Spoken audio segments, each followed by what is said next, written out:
एकलव्य का अंगूठा मांगा और एकलव्य ने अपना अंगूठा काट के दे दिया। ये कहानियां हमें सुनाई गई, यहाँ तक कि किताबों में, पाठ्यक्रमों में भी डाल दी गई और किसी ने विरोध नहीं किया।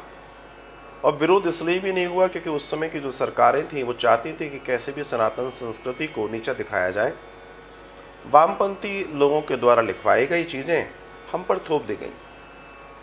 लेकिन इसको जानने के लिए आपको महाभारत में प्रवेश करना पड़ेगा, और ये अनुशासन पर्व का ही दर्शन है महाभारत में। तो पहली बात तो आप ये जान लीजिए कि द्रोणाचार्य ने एकलव्य के अंगूठे को न कटवाया और न मांगा। तो हुआ क्या था?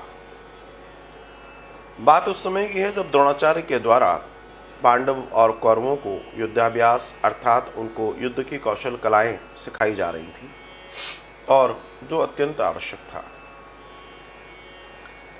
बहुत सारी चीजें देश, काल, स्थिति और समय के अनुसार की जाती है। एक समय एकलव्य का आगमन होता है और एकलव्य कहता है कि मैं आपसे सीखना चाहता हूं। द्रोणाचार्य के द्वारा मना कर दिया जाता है।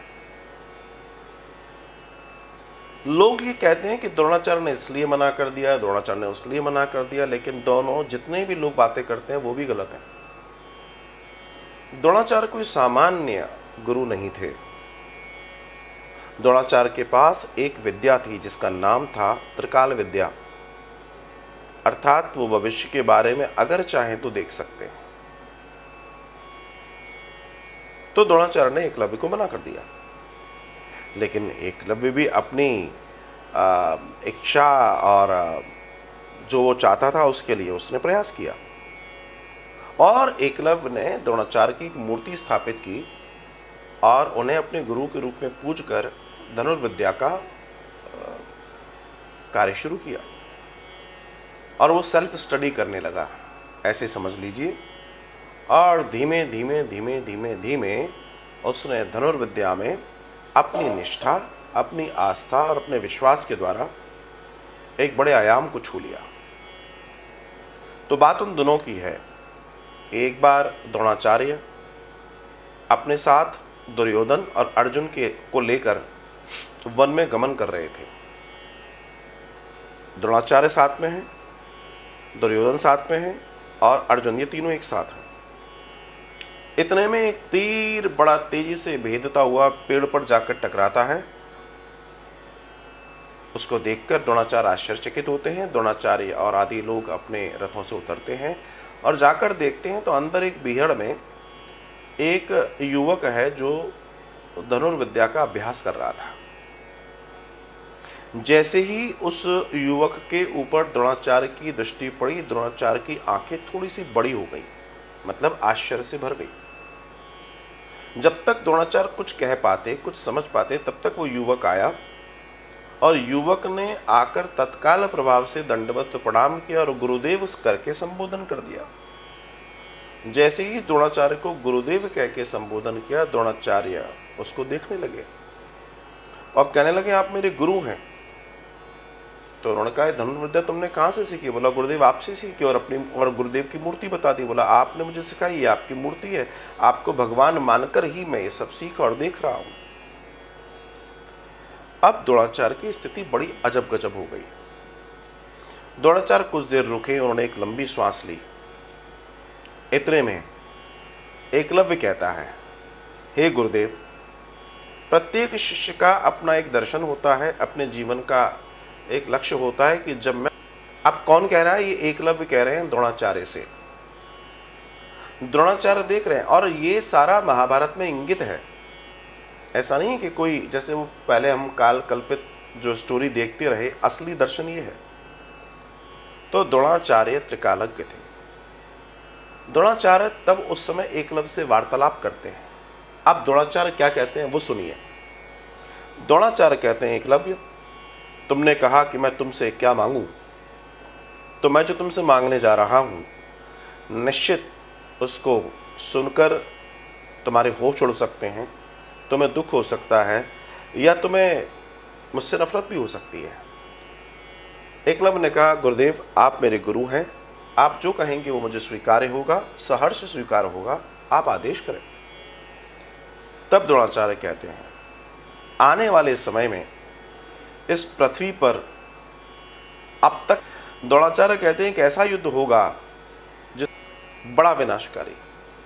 उस युद्ध में लगभग 160 करोड़ लोग, आज भारत की जनसंख्या 150 है और 10 करोड़ जोड़ दीजिए, उस समय की जो जनसंख्या थी पूरे विश्व की वो 3 अरब 20 करोड़ थी, आज 8.5 अरब है। समझिए इस बात को। तो वो कहते हैं आधी जनसंख्या खत्म हो जाएगी, इतना बड़ा युद्ध होगा और ये 18 दिन का युद्ध होगा। एकलव्य ने पूछा, गुरुदेव जब आप जानते हैं तो इस युद्ध को रोकिए, और किनके मध्य होगा? द्रोणाचार्य कहते हैं ये काल की गति है, इसे रोका नहीं जा सकता, और ये जिनके मध्य होगा वो दोनों मेरे बीच खड़े हुए हैं। मतलब दुर्योधन और अर्जुन दोनों साथ में खड़े थे। बोला इन दोनों के मध्य वो युद्ध होगा और वो युद्ध बड़ा विनाशकारी होगा। ये देखकर एकलव्य बड़े आश्चर्य में पड़ जाते हैं। तब द्रोणाचार्य कहते हैं, हे एकलव्य, तो तुमने कहा कि गुरुदेव कुछ मांगिए, तो मैं आज तुमसे मांगता हूं कि जो युद्ध होगा उस युद्ध में तुम इन दोनों में से किसी की भी तरफ से युद्ध में भाग नहीं लोगे। द्रोणाचार्य कहते हैं, हे एकलव्य, तुम उस युद्ध में इन दोनों में से किसी की ओर से भी भाग नहीं लोगे। अब आप विचार कीजिए, एक एथलीट, उसका सपना क्या होता है कि सबसे पहले मैं वर्ग में खेलूं, वर्ग के बाद मैं अपना स्टेट लेवल खेलूं, है ना, उसके बाद मैं नेशनल खेलूं, उसके बाद मैं इंटरनेशनल खेलूं, उसके बाद मैं ओलंपिक खेलूं और ओलंपिक में मेडल लेकर आऊं। ये सपना होता है उसका। ऐसे ही उस समय योद्धाओं का सपना होता था कि मैं आगे अपने इस युद्ध कौशल से किसी बड़ी सेना का सेनापति बनूं और मैं कई जंग जीतूं और मेरा नाम हो। ये उस समय का सिनेरियो था। तो एकलव्य का भी यही था कि कभी किसी बड़े राजा की सभा में बैठूंगा, अपने कर्तव्य दिखाऊंगा और मुझे सेनापति बना दिया जाएगा। आज उसके वो सारे के सारे, क्योंकि इस पृथ्वी पर इस समय ये दो ही योद्धा थे जिनके बीच वो युद्ध होने वाला है। निश्चित जब दो इतने बड़े हैं तो इनके एवज में अगर मैं चला जाऊं तो आनंद हो जाए, लेकिन अब वो नहीं हो सकता। तब द्रोणाचार्य ने जब ये कहा तो हताश हो गए एकलव्य, क्योंकि पूरी जिंदगी जो अभ्यास किया वो किसी काम में नहीं आने वाला। वो युद्ध में काम नहीं आएगा, वो किसी कार्य में नहीं आएगा। तो एकलव्य हताश हो गए और एकलव्य तब कहते हैं कि गुरुदेव अगर आप ऐसा चाहते हैं तो निश्चित आपकी आज्ञा शिरोधार्य है। मैं इन दोनों में से किसी के भी तरफ से युद्ध नहीं लड़ूंगा। और असल में आपने मुझसे सिर्फ यही नहीं मांगा, आज आपने मुझसे मेरा अंगूठा ही मांग लिया। आप समझिएगा क्या कह रहे हैं, आज आपने मेरा अंगूठा ही मांग लिया। क्यों? क्योंकि एक धनुर्धर के लिए धनुर्विद्या में अंगूठे का बड़ा रोल है। अंगूठे के बिना उसके तीर का सधना लगभग नामुमकिन होता है। आजकल की टेक्नोलॉजी आ गई है, अलग चीज़ है, मैं देसी बात कर रहा हूँ, जो ओरिजिनल बात कर रहा हूँ। तो एकलव्य ने कहा तो निरर्थक है।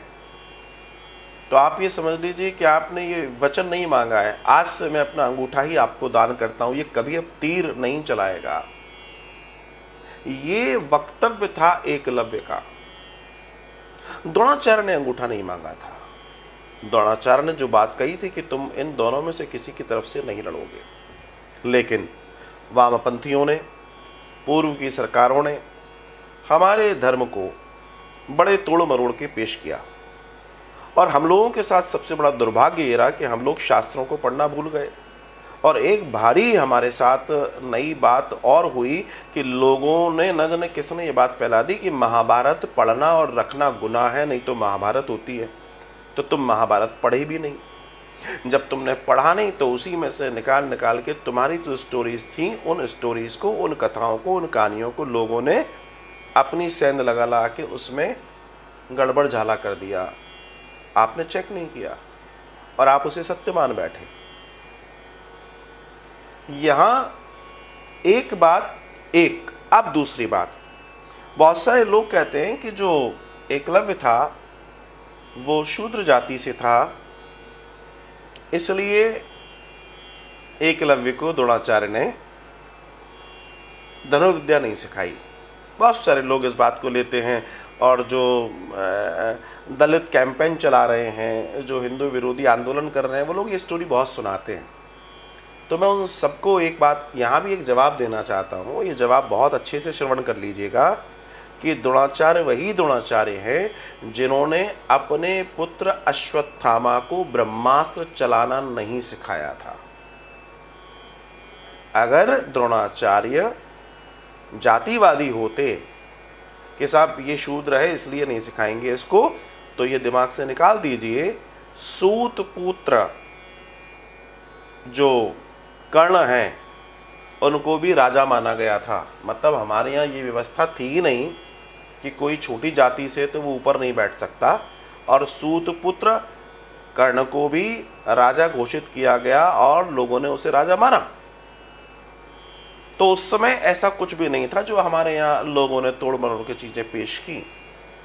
तो दूसरे दर्शन में मैं ये कहना चाहता हूं कि अगर ऐसा होता तो फिर अपने पुत्र को वो ब्रह्मास्त्र चलाना सिखाते, लेकिन उन्होंने नहीं सिखाया। क्यों? क्योंकि वो जानते थे ये व्यक्ति इस विद्या का गलत उपयोग कर सकता है। ऐसे ही उन्होंने अश्वत्थामा को विद्या नहीं सिखाई। वो जानते थे कि ये जो बालक मेरे सामने खड़ा है एकलव्य, ये इतना बड़ा धनुर्धर होगा कि इसके मुकाबले अर्जुन भी छोटा पड़ जाएगा, और आने वाले समय में दुर्योधन इतना चालाक होगा कि अपनी चालाकी से निश्चित दुर्योधन इसको अपनी ओर मिला लेगा और पाप का पल्ला भारी हो जाएगा। इसलिए श्री द्रोणाचार्य जी ने अपनी दूरदृष्टिता, अपनी त्रिकालज्ञता को देखते हुए वो निर्णय लिया था जो सही था, वरना आज पूरी दुनिया को चलक पटल पे बैठी होती। हम लोग एक धुरी से चीजों को देखते हैं। किसी भी चीज की परिणाम जब आप लेना चाहें, हमेशा दो धुरियों से आर पार बैठकर चीजों को देखना चाहिए। हमेशा आपके सामने सही उत्तर आएगा, आपको कंफ्यूजन नहीं होगा, और आपके सामने चीजें बिल्कुल नीट एंड क्लीन होंगी, क्रिस्टल क्लियर होंगी।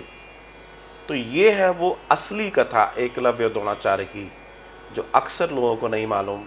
मैं आशा और उम्मीद करता हूँ कि आप लोग ऐसे ही इस प्रोग्राम को शेयर करते रहें, ताकि सनातन को जिन लोगों ने नुकसान पहुँचाया है, इस प्रोग्राम के माध्यम से लोगों तक सत्य बात पहुँचे। और ये सत्य कड़वा है।